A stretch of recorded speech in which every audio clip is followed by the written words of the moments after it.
anak breh teh ditinggalan kuring jadi robah. Masya Allah, horeng, boh panjak, boh sasama ronggeng, boh nukur ngarigelan, boh nuralajo, gening kabeh ge lain jelema, tapi babi, bagong, monyet, meong, lutung jeung buhaya. Nukur ngempiak ngigelan kuring oge, ih maung belang.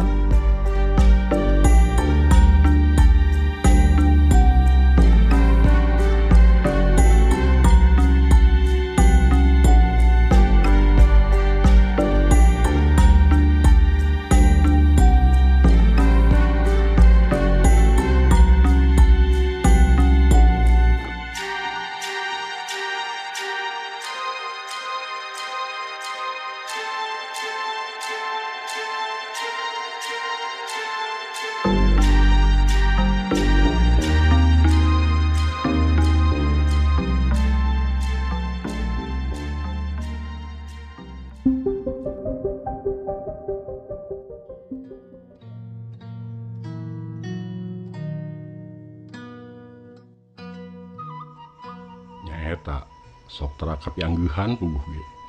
Puguh-puguh kuring anak kiai anu kudu nama jadi santri. Hayo make jadi ronggeng. Ari ronggeng teh kapan nomor hiji nomor 2 bae ti ungkluk. Kuring ronggeng modalan pasantren, ronggeng kampungan, ronggeng musok ngemprong unggal peuting. Iwal ti malam Jumaah anu tara teh minangka poe mingguna mun pagawe mah. Kuring sohor ronggeng moyan, moyan dina harti bujangga moyan. Lain moyan pedah kuring unggal isuk moyan bari sisiaran. Kuring ronggeng nu pangrarisna, nusok di arigelan ku unggal hulu, nusok di barogohan ku unggal sirah. Mun ngemprong kuring mah di barang bus kapakalangan nepi kabubar terayam ngena. Dan hayang ngigelan teh antay-antayan. Malah sakapeung mah rea anu parasea parebut hayang paheula-heula nyoder. Anu hengker anu teu kabagian antrina kudu ngawayahnakeun maneh, kudu sugema ku ngadenge sora jeung ninggal gitek kuring bae. Da cenah sora kuring ge matak dedengeun, gitek kuring ge matak deundeleueun. Mun denger kuring nembang ear nu sarurak jeung kaleprok, jep jempling dirga angkat hincak. Ana geus madakeun teu ngararenjag kawas nu digarbiahkeun. Sisindiran kuring diraregepkeun, ku kuring dihaja sina nyecep kana ati sanubarina. Sisindiran kuring mere sindir ka batina, eusina sena wangsul kanu disindiran. Beda jeung sisindiran nu sok dikawihkeun ku batur-batur kuring, ku si Darsih, ku si Gandol, ku si Icem, ku si Jiem. Sisindiran kabirahian, sisindiran ngajak poho ka pangeran. Kuring terang rupa jeung sora kuring keur meujeuhna di piagul jeung dipikaresep ku sararea. Hal eta ku kuring dipake kasempetan, dipake pakarang pikeun noelan hate anu keur paroho. Mun kuring keur ngigel, nu naringgal nareuteup mata simeuteun, da cenah tincak jeung gerak kuring naringgang taya ningnang. Tara aya kendang labas, tara aya goong kosong. Igel kuring lain igel nangtang perang, tapi igel ngigelan hirup, hirup lain boga urang. Mun geus anggeus sababak, nu tas ngarigelan teh tara sok marasak di pakalangan ari lain ka tukang kendang mah, tapi di luar ngarah dituturkeun kanu. Mun kuring kaluar anu tas ngarigelan mah tampolana tara kabagian nyabak-nyabak acan, beakeun ku nu marilu umum. Awak asa remek dipalurenyangkeun. Kuring jadi terang, di luar teu aya caang, kabeh poek, poek buta wereng. Mun pakalangan geus karut, mun oncor geus pareum, mani ngabring nu barelang irung naluturkeun ka imah. Padahal ku kuring teh kur diajak ngarobrol, tapi bangun baretaheun pisan. Da eta nepi ka isuk, Mun aya nu hayang otel paduaan, kukuring terasok dibere kesempatan, teu aya nu bisa temenan.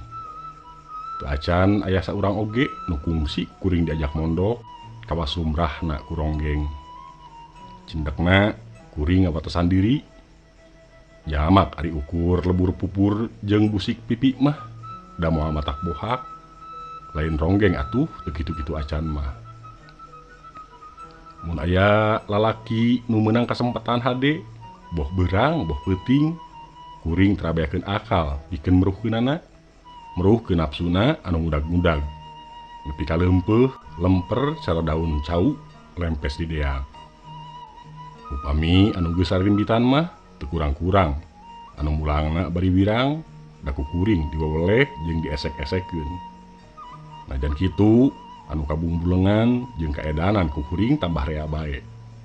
Rea anu wak cabalaka rek tega pegat jeung kolot asal kuring daek lesot jeung soder.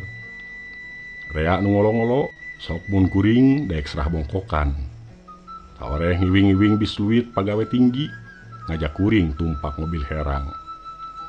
Kurang-kurang teuing panggermah, patak batal lampahan, geus jadi sabuir hiji, kuring ronggeng mencenges, cenah nyi impen mah lir inten dina carang karuntah. Aneh tapi alus, papadaning kitu ku babaturan pada ronggeng henteu diparake sirik pidik, pedah kuring geulis, pedah kuring laku teh, malah dipikolot diarajenan. Boh nu kolot, boh nu ngora, kabeh ge nyarebut teteh, teteh impen. Mun aya nu manggil ngaronggeng kana tayuban, tara aya nu daek, mun teu jeung kuring. Jeung da tara aya nu manggil daekeun tanpa kuring, kajeun teu jadi tayuban. Da eta cenah mun hajat nanggap tayuban ronggengna aya kuringan, anu henteu diarondang oge sok daratang. Sabalikna mun teu make kuring, kajeun nu sajian galituk, nu diarondang oge tampolana mah tara daratang.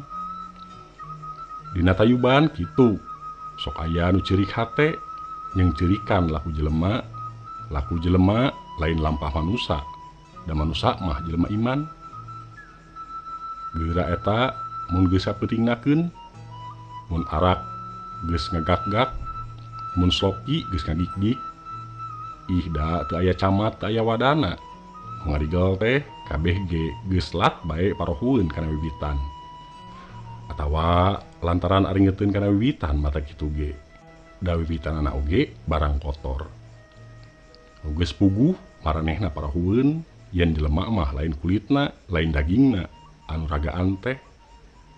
Anu pang teu lucuna eta nu tas nyomot gado atawa nu tas ngagalentoran kuring di tengah pasamuan. Anu dipentaan masak nuduhkeun ka pamajikanana anu harita milu nongton. Demi pamajikanana dipentaan masak salakina teh lain mangjengkatkeun atawa nyiduhan beungeut kuring, tapi malah leah. Notroganana eta aya nu luas merosotkeun kongkorong emasna. Eta teh nu kasebut kokolot-kokolot rahayat.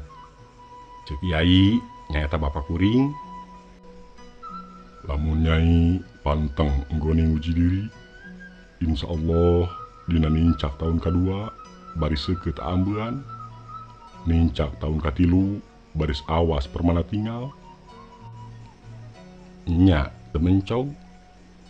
Ayeuna kuring tarasok lesot carecet seungit, da eta boh panjak, boh sasama ronggeng, boh nu ngarigelan, boh nu magorenyangkeun dinu poek, boh nu sok ngabring-ngabring ari balik, kabeh teu aya nu teu bau.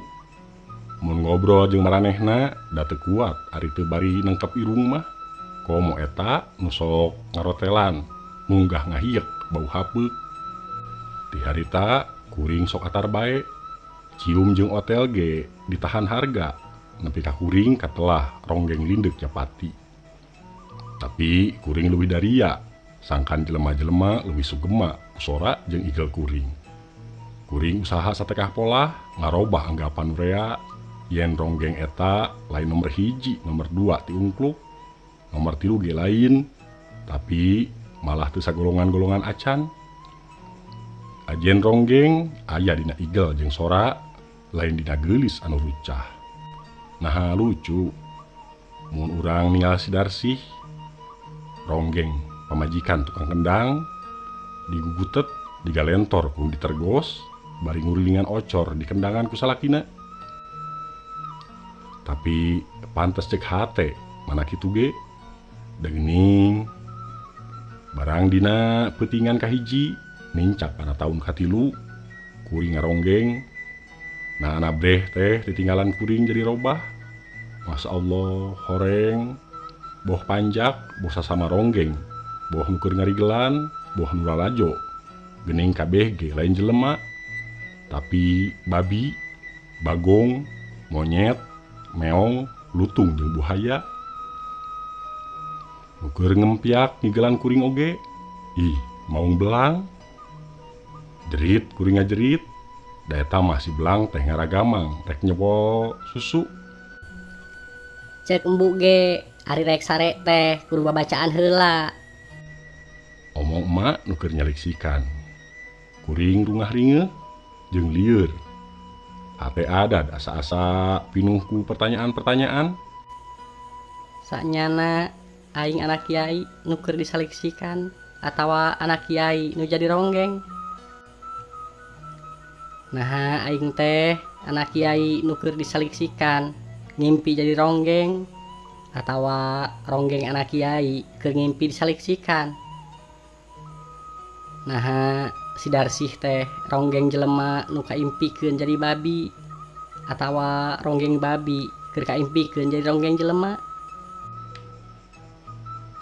Pemirsa, rupi namung sakitu anu tiasa kapihatur, kirang langkung ngasing puring nyuhunkeun dihapunten. Billahi taufik wa hidayah. Wassalamualaikum warahmatullahi wabarakatuh.